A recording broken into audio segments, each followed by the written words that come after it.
Welcome back to Star Wars Nerds Unite. I'm your host, Tim Van Autreve. Joining me as always... This is 127. Episode 127, yes. Yeah. Joining me as always are Josh the Tosh, internet famous Mason. Hello. And Jennifer Van Autreve. Hi. Not internet famous. No, not at all. But engorged with child. She really is, too. She's got a big old belly. You should see her roll around on the floor when she's going like this. Ugh. I can't get up. She like moans all the time and grunts. Creaks. And like her whole belly just like slides across. Yeah. Like she moves and the belly just sort of comes afterward. Yeah. It's funny. It's so hilarious. It's a bird. It is funny. It's a burden. So we're recording again. Back-to-back eps. Not that you'll have to know. What? But now I lifted the curtain. But we're going to be talking about... This is the first time we've recorded two in one sitting in a long time. Yeah, it has been a while. We need to do it way more often. We need to just get her done. I want to strangle you. He sounds enthusiastic, but he really didn't want to record this. It's like so hard to get you to record. You've been so busy, I'll say. I just want to build my old Lego for myself. I've been doing it all day, but... Yeah, he was really mad that he had to put the mics back up and move his Legos off the forever. table. It took so long to put all the mics up. I told him that he was up here building when I told you to come at 7, and then I told him later, and he's like, "Oh, I guess I don't get to say anything." Yes, it's so funny. Well, anyways, I'm glad that we're recording. Oh, finally. I am too. I feel so much better about life. So we're going to be talking about Star Wars Rebels. Season 4. Rebels block has begun. Episode Rebels 1 block. and Episode 2. Of Season 4. No idea what their titles are. Doesn't matter. I'm going to call them The Mandalore Arc is Finally Over. We've had Mandalore in the title. I know that. You looking it up, Jennifer? Yeah. Why don't I look it up? Because I'm going to be the least useful. I will synopsize, so that way we don't have to sit through Jen's long synopsis. Ooh, you're going to cause a revolt? No, go ahead. Okie dokie. It's a cold open.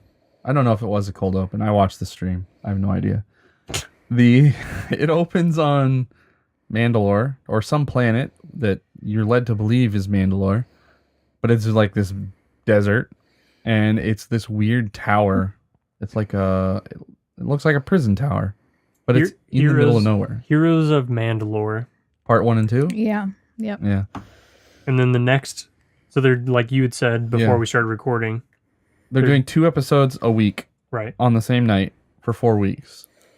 And then after that, there's a giant gap. And then the final part of the season will be in like the spring. So when are we going to release these episodes then? Because the new Rebels comes out the 23rd. Yeah, whenever. We can release this. Oh. Like the same night it comes out or the night before. I don't care. Are we going to go back to back and just drop 2 eps at once? Why not? Yes. Doesn't really matter. They're like 20 minutes long. No, he's talking about, are we going to have our episodes be one day after the next instead of spreading out the content? Oh. So that way we don't have giant gaps. We can put out. So there's timeliness versus having a product. Yeah, I don't care. I'll just put them out. Boom. Well, yeah, because we're already really behind on the trailer episode. And Yeah. It's fine. We'll just catch it up. We owe people anyway. We owe them some eps. Yeah. Heroes of Mandalore. All right. So it opens on this weird prison that's in the middle of the desert. And it's all of the heroes of Mandalore attempting to liberate Sabine's father, who is thought to be in this prison. It reminded me of where they first encountered Rex from, like the planet. Yeah. It's like a dusty. Yeah, dusty desert. Dust bowl. You later find out that it used to be all like grain and fields, but then the Empire showed up. So they think they have intel that her dad's going to be there. They get there. They beat up some other Mandalorians and some Imperials. Oh, her dad's not there. It was a trap. It was a trap. It's a trap. And they get some intel that... Oh, I guess the big notable thing that happens during the trap is Bo-Katan shows up out of nowhere to save Sabine. Who? Bo-Katan. Who's that? The lady Mandalorian, the only other lady Mandalorian other than her mom. Yeah, I know, but they didn't establish her until this episode, so I was hoping you'd explain it for the fans. Well, she appeared in multiple seasons of Clone Wars. Yes, she did. She was Sabine's, or not Sabine. what's her name? Duchess sister. Satine. Yeah, Duchess Satine's Sister. sister. And she later became whatever in charge of Mandalore, right? After Duchess Satine bit it. Sort of. But she sucked at it. So anyways, Bo-Katan shows up. So that's fans of the Clone Wars will be happy about that. They get some intel that the dad is going to be transported to some other place. And publicly executed. Yeah. To the capital. That's where he's going. So they devise a plan where they're going to create a diversion. Sabine's mom and brother and some of Clan Ren are going to create a diversion. The rest of them are going to capture the transport. And there's lots of action. There's jetpacks. There's a recurring storyline throughout these 2 episodes of Ezra trying to learn how to use a jetpack that creates hijinks. There's a conversation at the beginning at some point with Kanan and Hera. And he's starting to get to be like, what's going on with us? No. Like, yeah, he is. I don't think it was him starting to do that. I think it's the continuation of his this is idea the that first he doesn't time. want to be a soldier.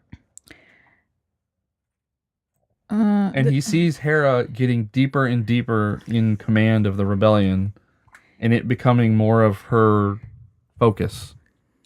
Whereas for Kanan, his focus isn't the rebellion, it's helping people, but then also being with Hera. So, I don't think this is a new revelation. It's not, but it's the first time he's openly said, like, so what's going on?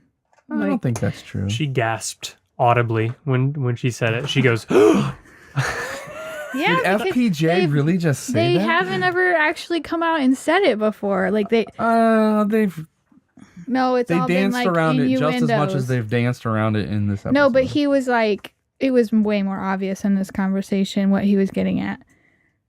So he wants to be with her, and he doesn't want to be a soldier. Those 2 things were very clear. Because she said, "We need you guys back. You're an asset to the rebellion." It's like, what? No, I'm not. I'm just a dude helping people.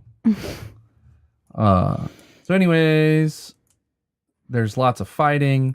They end up saving the dad, but then at the last... You find out that he's not really a soldier. No, he's an artist. He's just an artist, and he's talking to Sabine about how much... how her talent has improved, and just talking about her technique. Well, yeah. And yeah, but you find out her mom is really the only one that's a fighter. Mm-hmm. Yeah. So at the end of the episode, they're talking, yeah, we got Dad. And Mom and Tristan are like, sweet, we got 2 victories. And then, but wait, there's a weird walker coming, like a AT-PT with weird things on it.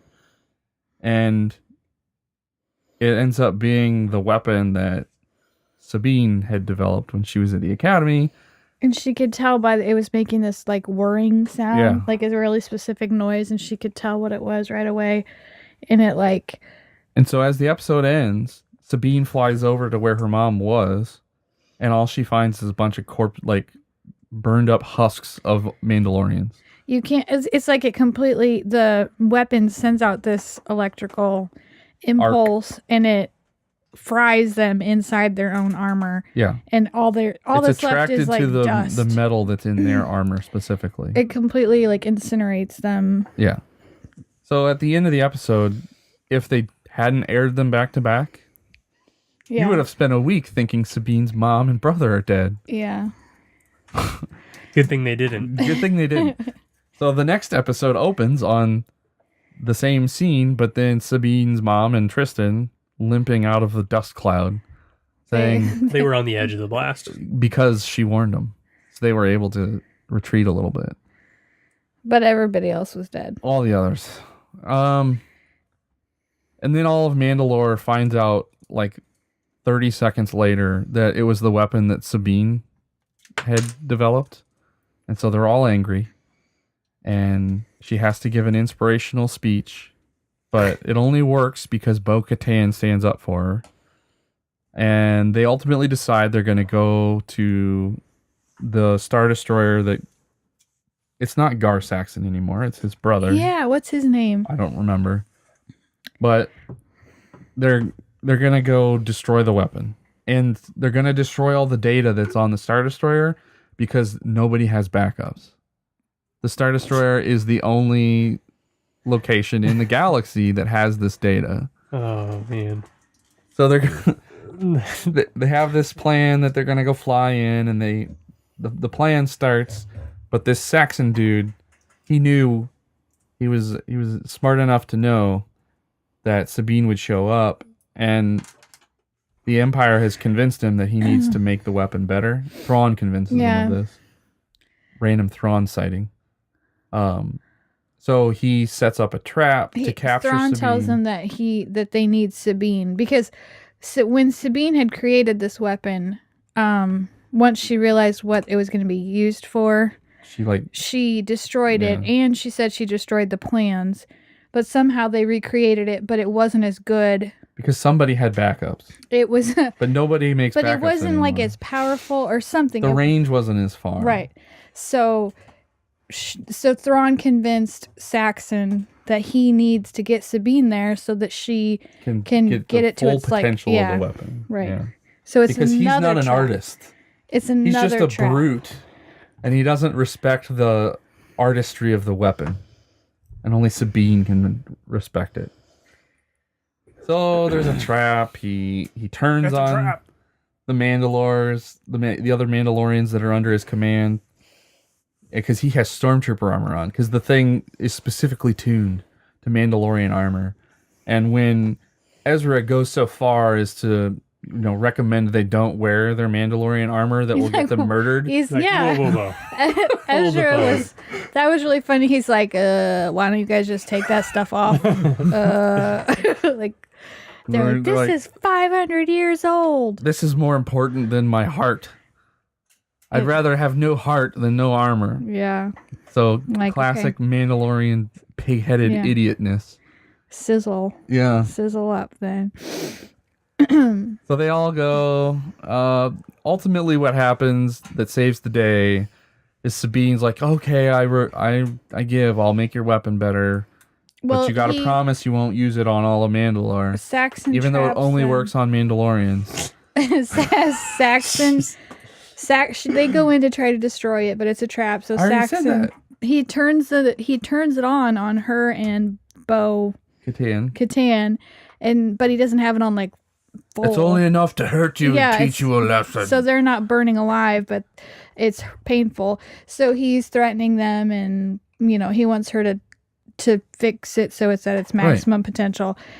And so she says she will. What does she do? She reprograms. She has to push like 2 buttons. Yeah, 3 or 4 and buttons. then all of a sudden it's magically full potential. Well, not only is it full potential, it's like there was a switch that said full potential and it was just switched off. There's also a retune switch.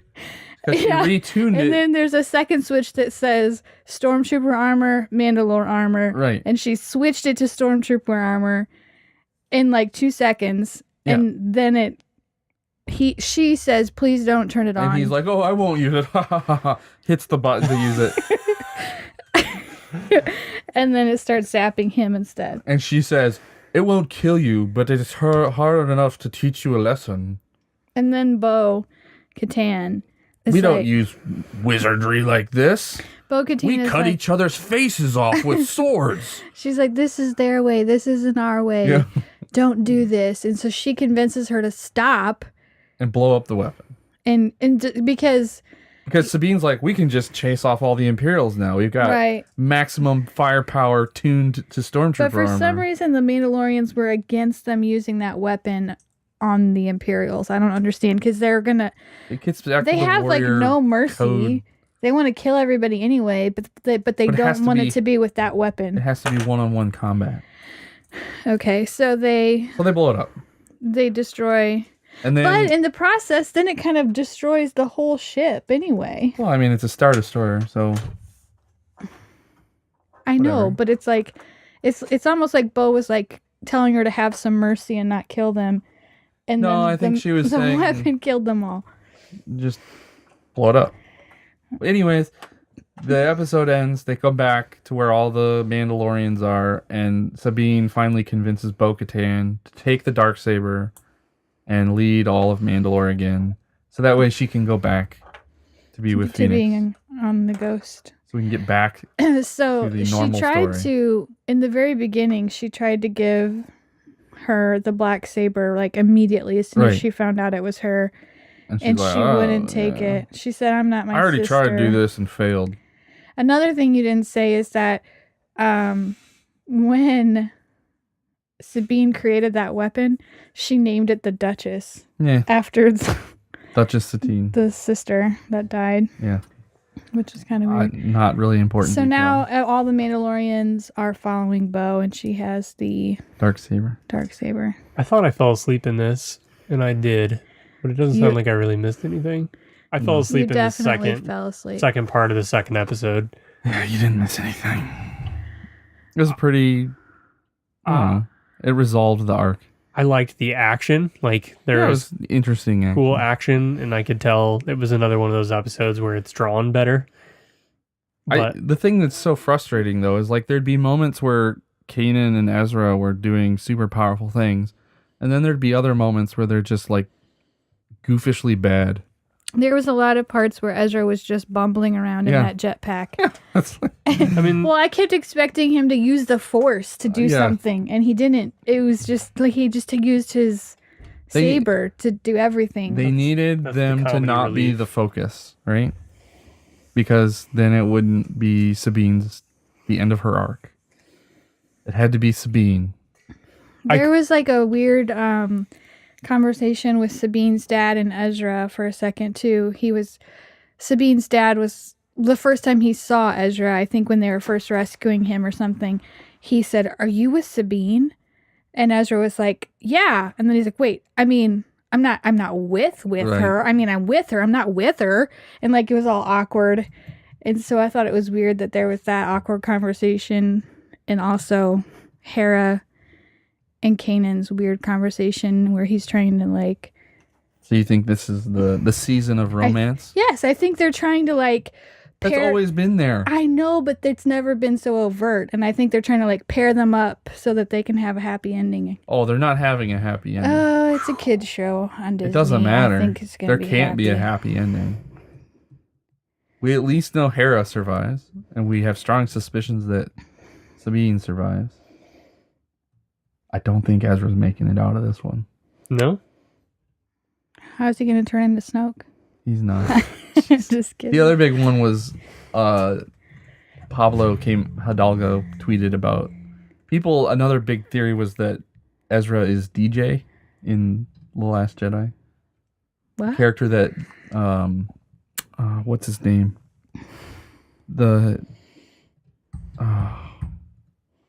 Benicio del Toro's character. Oh.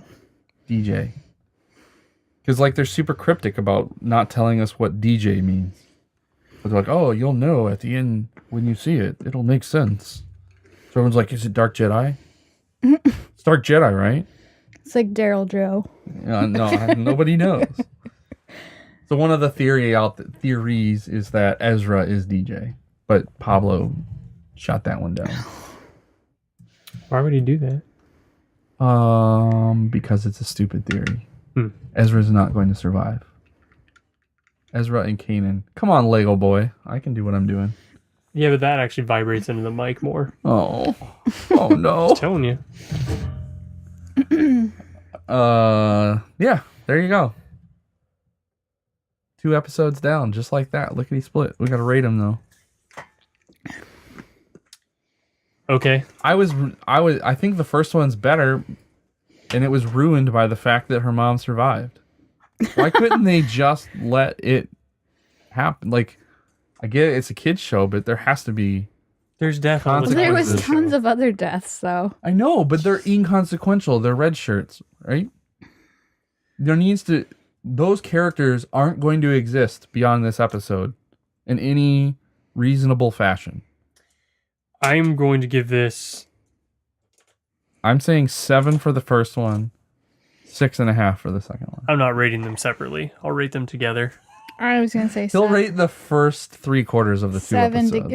Yeah. 6. You might as well do it separately because you didn't watch them. I'm going to go 6. Because it just... I don't need this Mandalorian stuff. It's I don't over. like it in Clone Wars. I don't like it in this. The arc's over. Good. I'm glad that Sabine's back. I'm glad she's not... her she has a relationship back with her family. It's all tidied up and everybody's safe and they're all banded together. Yeah. All of the Mandalorians are on the same side. I think it would have been better if her mom died or her brother. Then she might not have been able to go on and people might have turned on her because her mom was a leader. I think it would have been more redemptive if she lost her mother from her own weapon. Yeah. What's your rating? 7 for both of them together. There you go. I also don't care about the Mandalorian stuff as much, but I'm glad that she gave up the black saber. The dark saber? Yeah. And that she can be back with the rest of the rebels. Kaboosh. All right. There it is. Now we've got 8 months of feedback. Yeah, we do. I have... I'm going to read the last one first, just because I think it's so funny. This one's from Chris Kawa. He says 1, 2, 5? Wait, that's not right. He put that in the pilot. Yeah. Congrats, SWNU, on hitting 125 episodes. It's coming up on almost a year of listening for me. I started just after Rogue One, and I'm really glad I found this podcast. First off, I'd like to say thanks to Jen. Work has been slow at Kalwa Construction, as there have been no updates on what your dad's house looks like. I didn't even see this. I didn't get this email. And I am happy to hear I will be saving costs by removing a section of the back door for accuracy purposes. Uh-oh, but I have some bad news. Did I fix the door? No. No. My mom was in a car accident. Did I talk about how he built the ramp on the front porch? No. Yeah, my mom was in a car accident. She's totally fine now, but she fractured her knee. So it's a long story. She was in rehab and everything, but she couldn't... What do they call a fractured patella? A knee fracture? No, nobody calls it a knee fracture. She said knee fracture. I know. Why wouldn't they call it that? Because it's got a scientific name, right? I don't know what it is.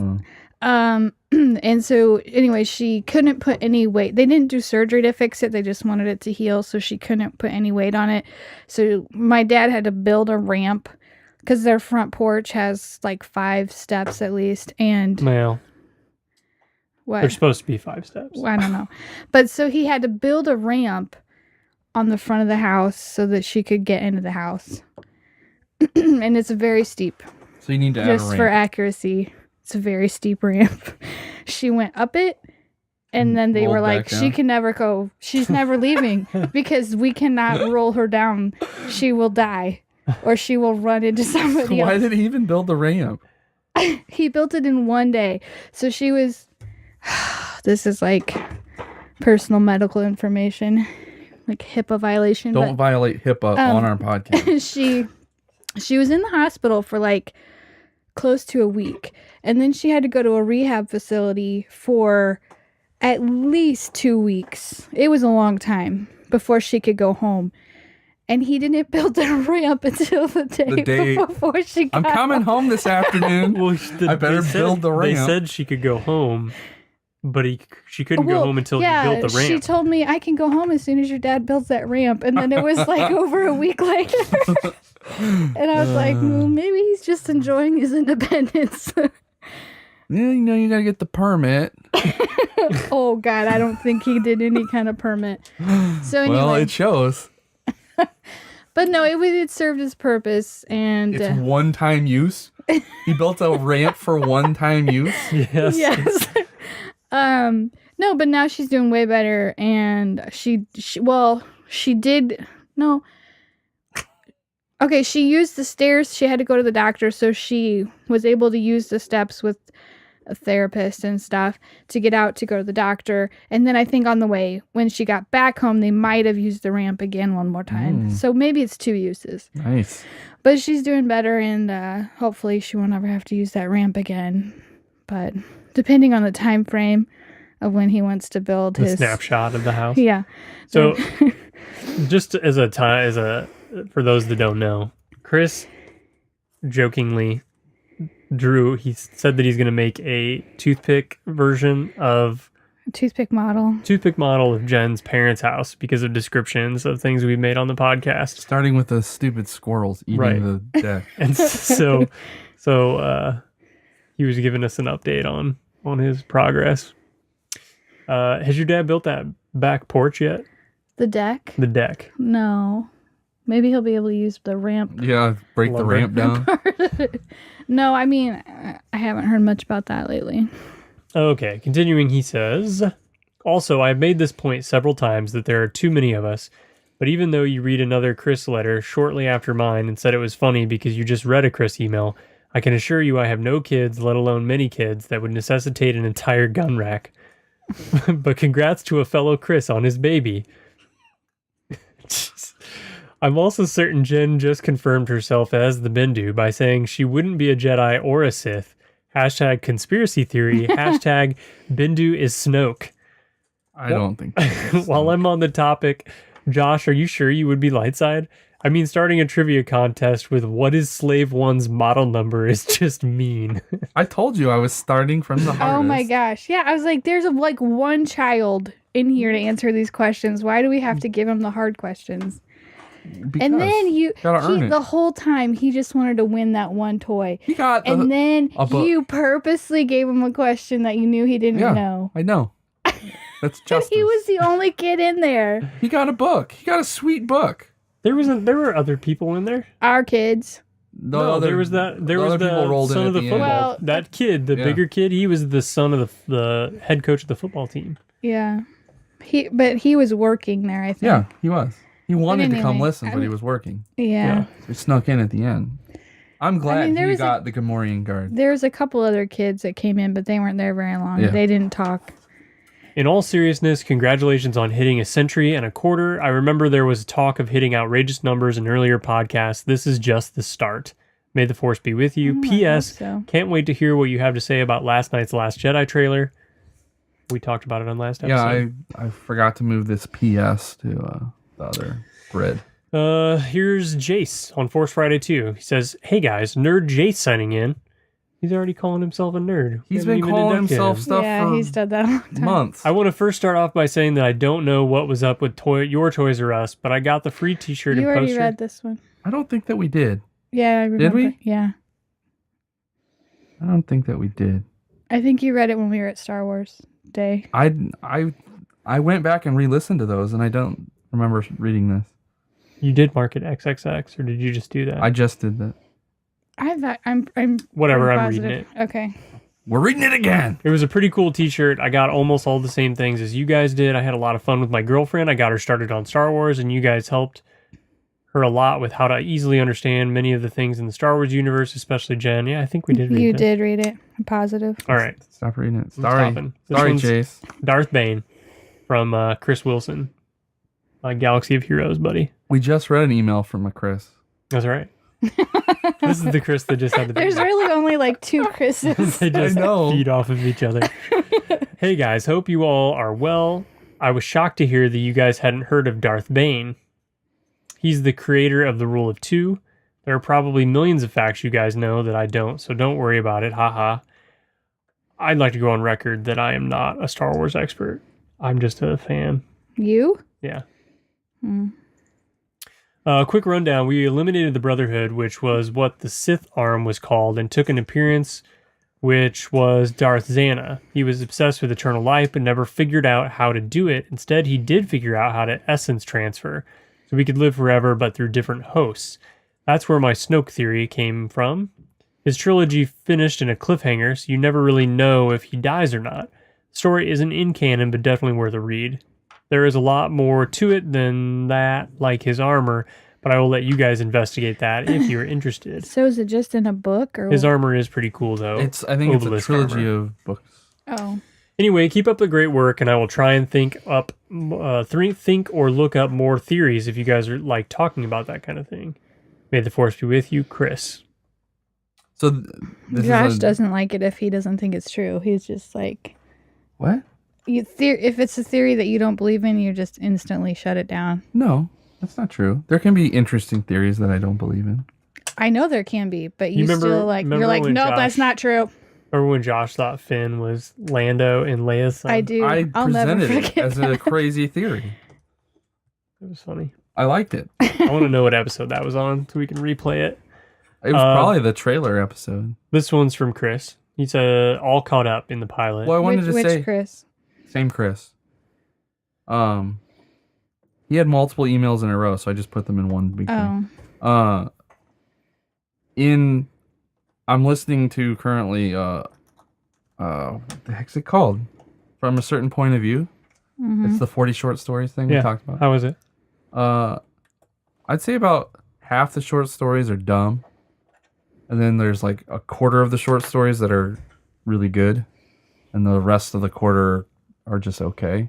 But in particular, there is one short story that you should listen to that's about Qui-Gon and Obi-Wan. Really? Yeah. What's it called?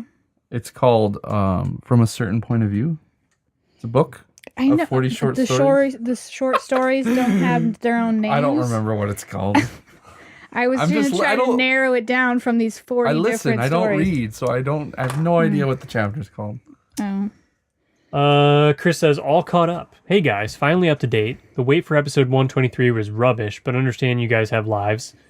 Wait till you wait for... Yeah, the wait for 125 and 6. I think it was worse because I binged on episodes 1 through 122, and now I have to wait.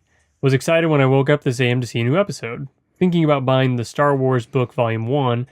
It's £30 on Amazon, but it's the first year, I think, of the Star Wars comic. So that's how you give out that you're a wanker, because you said pound. You should say quid. Sorry. 30 quid. There you go. Is that... I thought that was a pound symbol. It is. Their pound sterling is the monetary unit. Okay. But the vulgar variation is quid. Like saying bucks. I got $100. Yeah. Okay. All right. You think it's worth it? I know you guys tell us about them, but I still like to own the stuff and read them myself. I'm on the record as not being a big fan of Star Wars comic. I think it's nice, especially if you get that big one with the Vader one is 12. Better. Vader is better. And it'd be hardcover if it's 30 quid. And you could use our Amazon link, so go for it. Yeah. Get the Vader one. I looked online but couldn't find your link, so I can donate money. It's on StarWarsNerdsUnite.com. It says Amazon right at the top. He's talking about Patreon, maybe. No? Oh. I'm looking on my phone, though, so maybe that's why. Keep up the great work, guys, and can't wait to hear more. May the Force be with you. P.S. Jen, hope you're keeping well. Thank you. Patron. He has another email. Hey, guys, finally got around to becoming a patron. Sorry it's only $5 a month. No idea what that is in quid. But I honestly can't afford $35 a month, no matter how much I want a t-shirt. We'll have other ways. Someday. Jen's wearing an SWNU shirt. There are 3 shirts in existence. I wear these shirts a lot. What'll be interesting, what if we sold game-worn shirts? Like we wear them to The Last Jedi, and then we sign them, and then we don't wash them, and we sell... I watched the movie in this shirt. It can be yours. Mine might be really dirty. I'll have a new baby. You'll have breast milk. Like milk and spit up. Yeah, poop and baby. Be the Hopefully baby poop. I hate being caught up on the podcast. Waiting sucks. Kind of miss you guys. Haha. Started listening to audiobooks now. Just started Catalyst. Oh. Was reading all the books to start with, but there are too many to get through and need something to listen to in the car. Now you know how we feel. We got to talk about it on a podcast. Well, I try. My 2-year-old daughter moans about it, but I will work on her. Haha.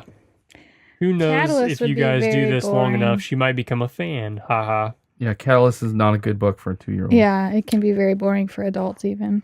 May the force be with you, Chris. P.S. Still think Chris is boring. Need a nickname. Gotta work on Jen. He goes by Wilson on Galaxy of Heroes. All right, I'm going to read one more, and then we're going to call it an episode. Oh, it's a long one. This one's on Aftermath from Drew. He says, SWNU crew.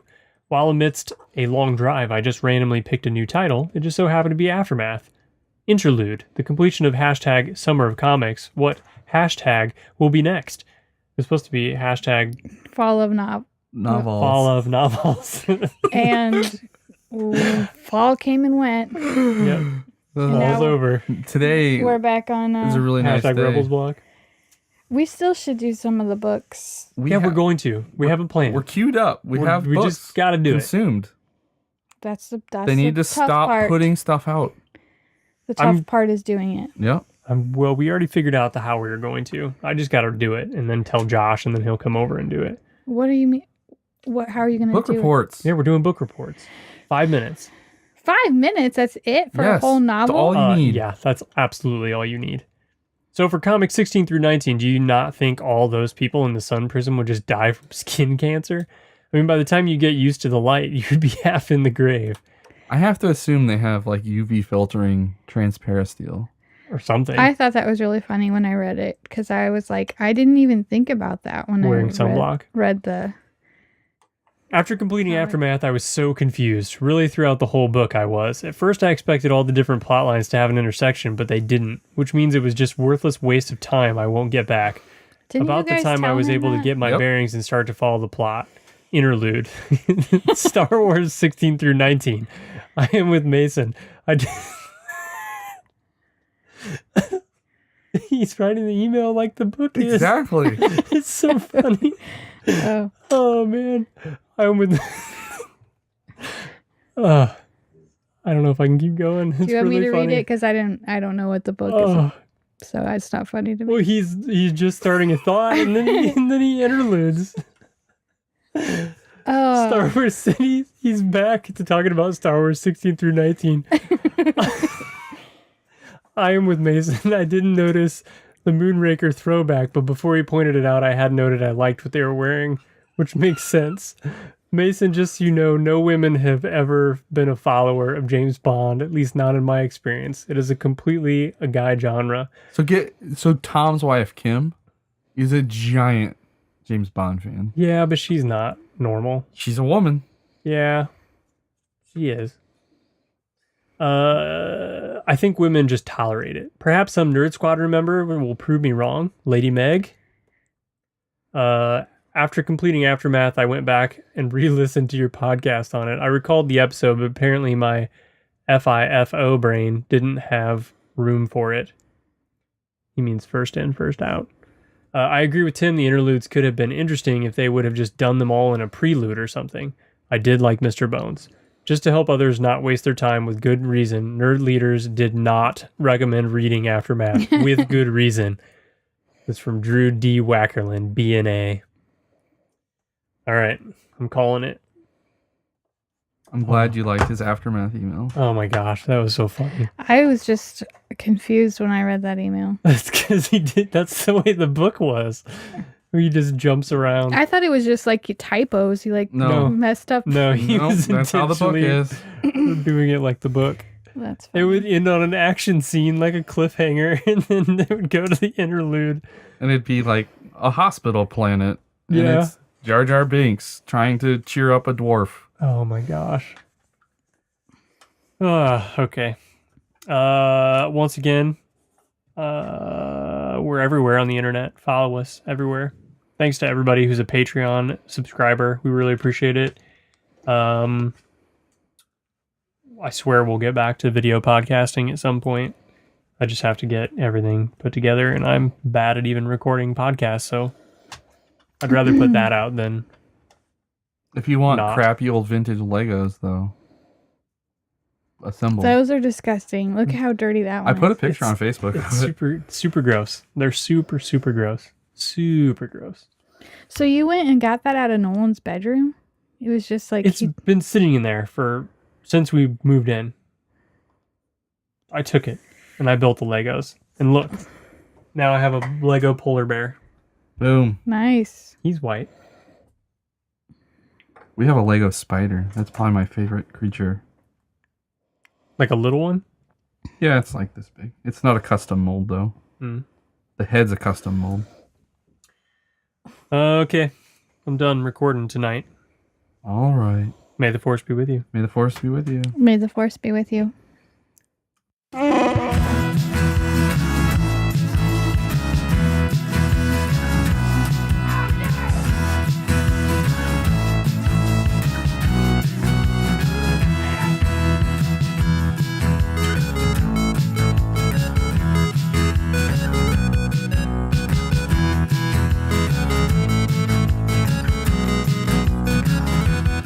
Did you hear that? We're doomed. This podcast is a part of the BenView Network. You can find this and other podcasts like it at BenViewNetwork.com.